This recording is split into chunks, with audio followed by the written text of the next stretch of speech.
All right. So I'm so bad at being on the spot. And like I put myself on the spot. Why? Like you could have prepared for this ahead of time, Lauren. What are you doing?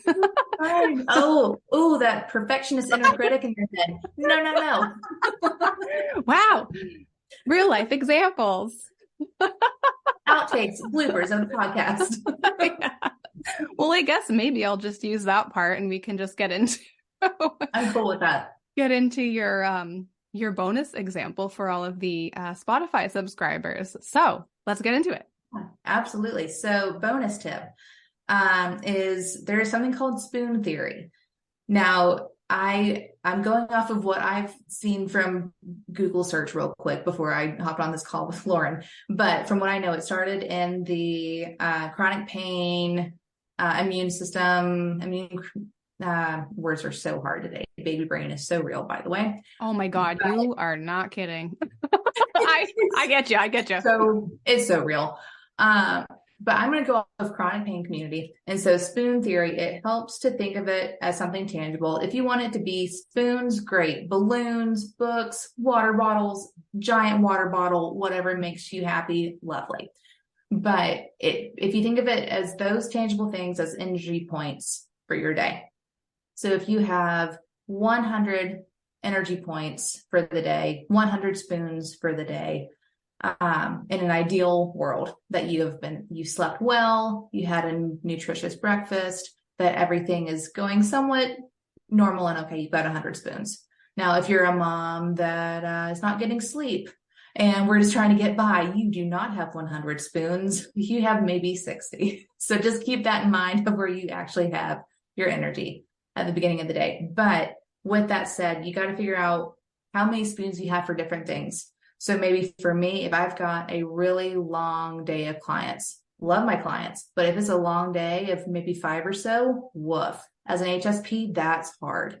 I know that's going to take probably 80 of my 100 spoons to be fully present, fully engaged, taking notes, doing documentation, all the parts of my job. That's 80 spoons. I only got 20 spoons left for the rest of the day to make dinner, spend time with my family, get ready for bed, maybe some self-care in there if I have the energy to do the self-care, and then go to bed.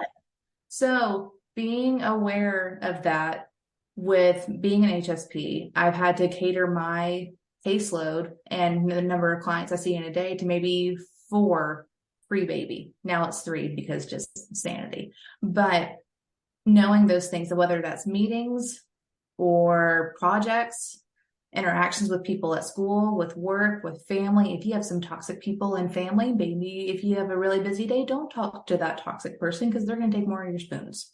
So being aware of that is super helpful. But also the one happy thing is that you can do some self-care to gain some spoons back. So self-care can be going to bed earlier, journaling, yoga, meditation, going to the gym, things that just fill your cup a little bit, that you can get some of those spoons back. Because you're not going to get 100 back. Let's not get crazy here, but be aware of what takes your energy, what just fully drains the life out of you so that you don't jam pack your day so you can have some balance in your life each week.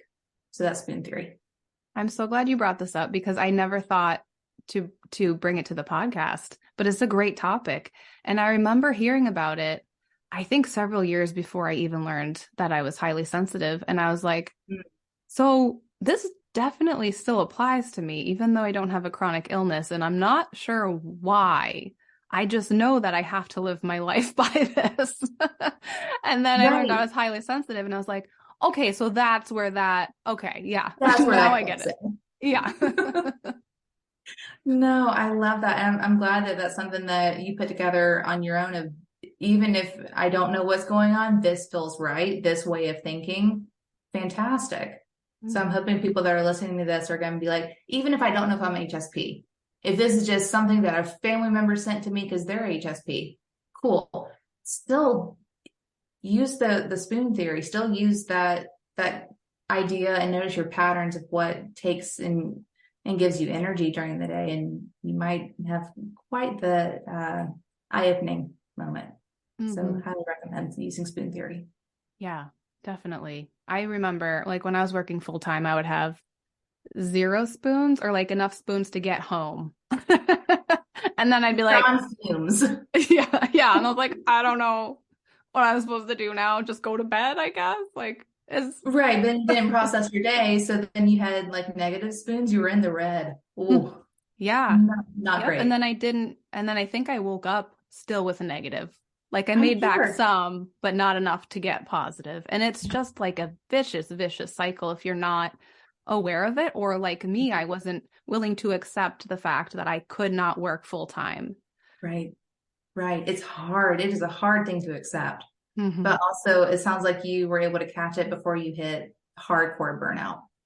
Well, Maybe there was some burnout in there. there was some burnout. There were a couple different full-time jobs I had where I just had to stop working because I was getting sick all the time. And it's like I have Oh, no sick time, I have no vacation time left because I've used it being sick, so I guess we're done with this job now. oh And then gosh. eventually I was like, I just can't do this. This is ridiculous. This Hmm. is just not healthy. And so I stopped and I have so many more spoons now even at the end of the day. And it's just so nice. That So, sounds yeah, so healthy, Lauren. Good job. thank you. I try. Good for you. You have spoons left. I That's know. I'm like, great. what does anyone like? Would you like one of my extra spoons? I'll share it with you. Can I have some? Yeah, I yeah, need here. some. Yeah. Great, thank you. Yeah, Oh, that's being awesome. aware of your energy and what you can do and what you it's amazing what I think some things that we just try to push through and we're like, it's fine, everyone else is doing it. It's fine. I'm Mm-mm. fine. No, you're not fine. You're not Nope. fine. Take care of yourself. Spot on, man. That's the perfectionist talking right there of Mm, keep mm, going, keep chugging along. You need to do better, do more, keep succeeding, even when you're exhausted. Mm-mm. yeah. Stop. And I bet that's something that plays into a lot of HSPs being perfectionists too, is that we're Yeah. trying to live up to what everyone else in society is doing, what society is telling us we have to do. And we can't. There's no way. It just doesn't work for us. And it's so hard to come to that conclusion and say, okay, this is how I am, and things have to be different for me.